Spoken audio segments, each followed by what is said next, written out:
팔각 귀신의 탄생 비밀을 숨긴 무당 풍산의 진짜 정체. 열의와 강철의 운명이 얽히며 궁궐 안에 비밀이 하나씩 드러나고 있다. 이번 화에서 가장 혼란스러웠던 장면은 단연 윤갑이 돌아온 순간이었다. 처음엔 그의 모습이 너무 생생해 정말로 살아 돌아온 사람인 줄 알았다. 하지만 그는 홀령이었다. 윤갑의 홀령. 그 홀령을 불러낸 것은 다름 아닌 열의의 간절한 기도였다. 팔척귀라는 사악한 존재보다 더 강한 힘이 있다면 그것은 바로 맑은 영혼을 가진 열의일지도 모른다. 그녀의 순수한 기도가 윤갑의 홀령을 이승으로 끌어올린 이 장면은 열의가 단순한 무녀가 아닌 특별한 존재임을 보여준다. 1000년 동안 인간을 증오하던 이무기조차 고작 13년 만에 열의의 매력에 넘어가지 않았던가. 열의의 진정한 힘은 이제부터 본격적으로 빛을 발할 것이다. 그리고 강철 겉으로는 투덜대고 귀찮은 척하지만 열의를 위해서라면 모든 것을 내어주는 남자. 그는 나쁜 남자라기보다는 차가운 겉모습 아래 따뜻한 마음을 숨긴 침대의 악귀에 더 가깝다. 결국 열의의 부탁을 들어주기 위해 강철은 팔척귀와의 대적을 피할 수 없는 운명으로 받아들인다. 이제 그 싸움은 불가피하다. 이제 왕실의 핏줄 이야기를 풀어보자.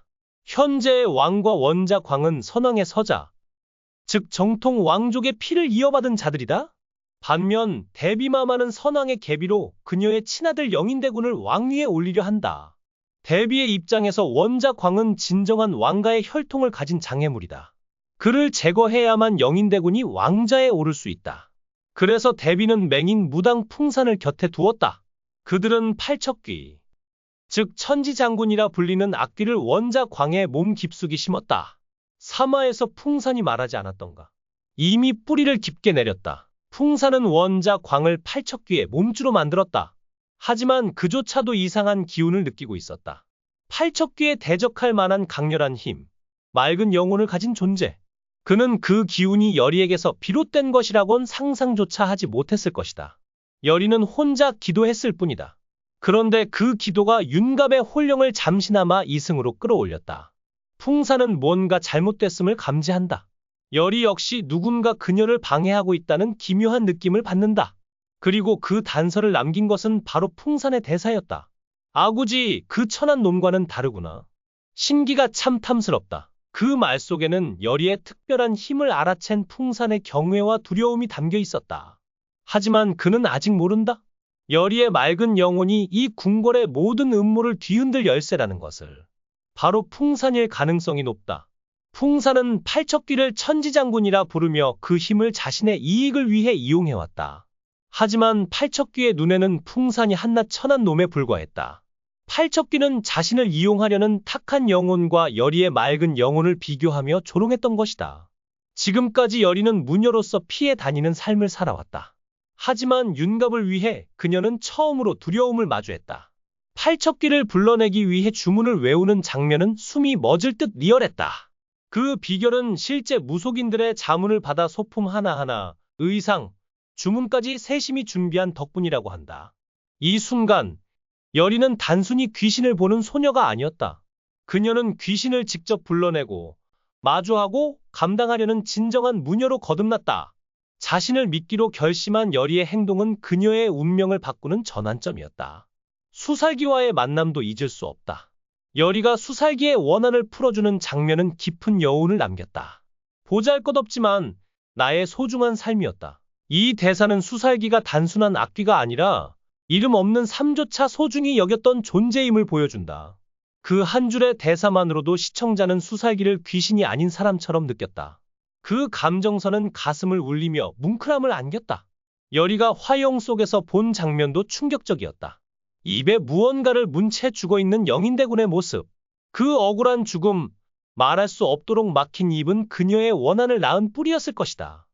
그래서 열의가 수살기에게 건넨 말은 단순한 의무감이나 영적 중재가 아니었다. 계속 인간사에 얽히면 너도 악귀가 될 거야. 그 말에는 위협도, 호통도 없었다. 마치 언니가 동생을 걱정하듯 절절한 진심이 담겨 있었다. 이 장면은 단순한 귀신 소환이 아니었다.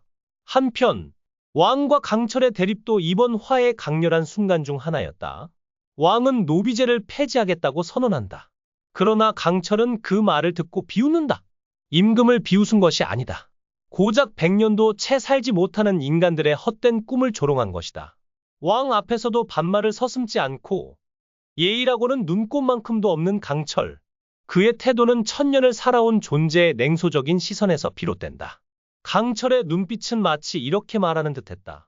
너희 인간들의 세상 따위, 내게는 한낱 덧없는 바람일 뿐이다. 강철의 예의 없는 태도, 그 무례함 속에는 천년을 넘게 살아온 자의 냉소가 담겨 있었다. 그럼에도 불구하고 그의 말은 묘하게 유쾌하게 들렸다.